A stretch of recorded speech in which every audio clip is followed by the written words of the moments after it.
This thing is one of the most interesting cigars I've ever smoked.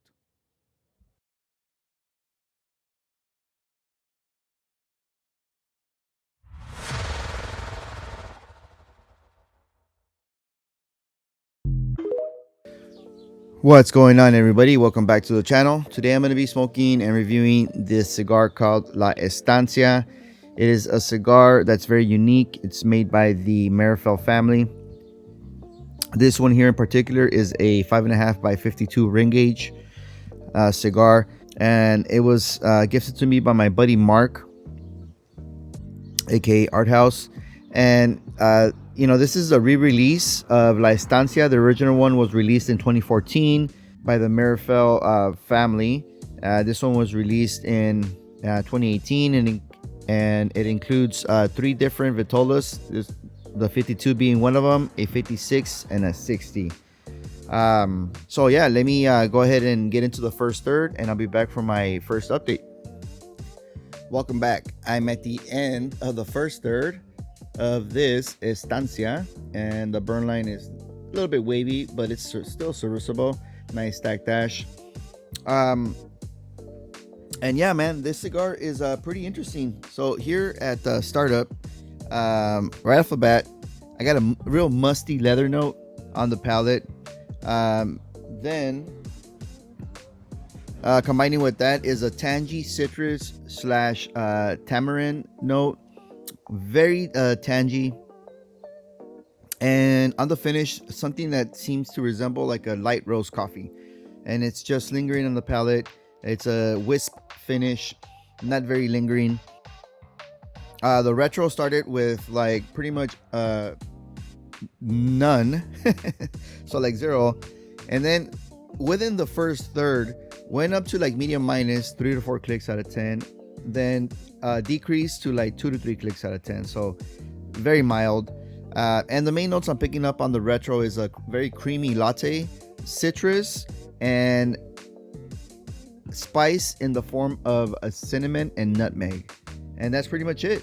So very complex cigar here to start off with. So I'm just gonna keep smoking the cigar down, probably right before this big band, and I will be back for my next update. Welcome back at the end of the second third, and check out the construction on this bad boy. Nice standout on the ash, a little bit of wavy burn line, but that's fine. And to summarize the second third on this cigar, very floral here at the end or throughout the second third. Semi-vegetal note and cinnamon and spice continuing on from the first third. On the retro, the sting is 2 to 3 kicks out of 10, so still mild. And now it's creamy citrus that I'm picking up here on the retro. Still tamarind, sweet and sourness, and a latte finish that's very nice. So overall, really enjoying this cigar. It's building in character, it's developing nicely, nice complex profile in my opinion. So let me continue smoking the cigar down as far as I can, and I will be back for my final update and closing thoughts on this La Estancia. Welcome back at the end of this La Estancia. So the burn line finally corrected here at the end, and the ash is standing out nice.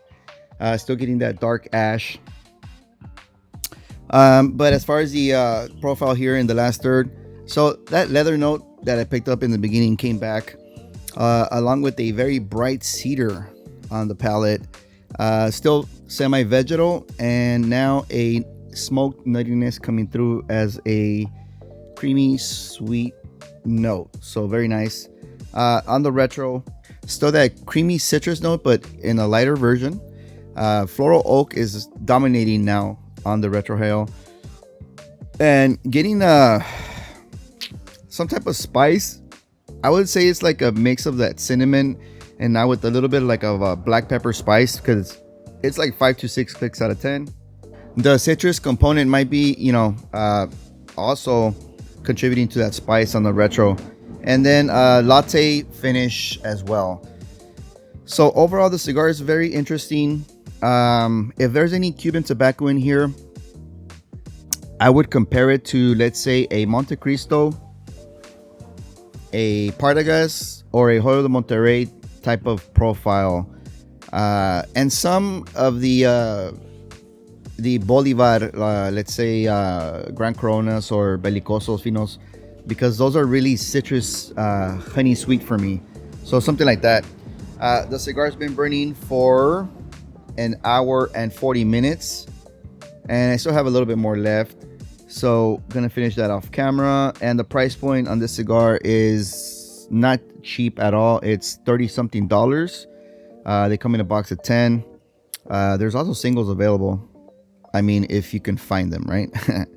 But for this initial experience, I would say, you know, very close to a box worthy rating, but for sure at least like a 5-pack worthy. Some of the guys say that the thicker ring gauge, like the 56, even the 60, has a more, I would say, more balanced profile, I believe. So if I can get my hands on one of those, that'll be awesome. But yeah, that's been my take on this La Estancia 52. If you have any questions on this cigar, because it's a very unique cigar, I don't think a lot of people heard about this one, but it's from the Meerapfel family. You know, ask away, or, you know, send me an email. And don't forget to sub to our Stogie Society podcast. We go on Wednesday nights, and check out the Patreon. Thank you guys for watching, and I will catch you guys on the next one.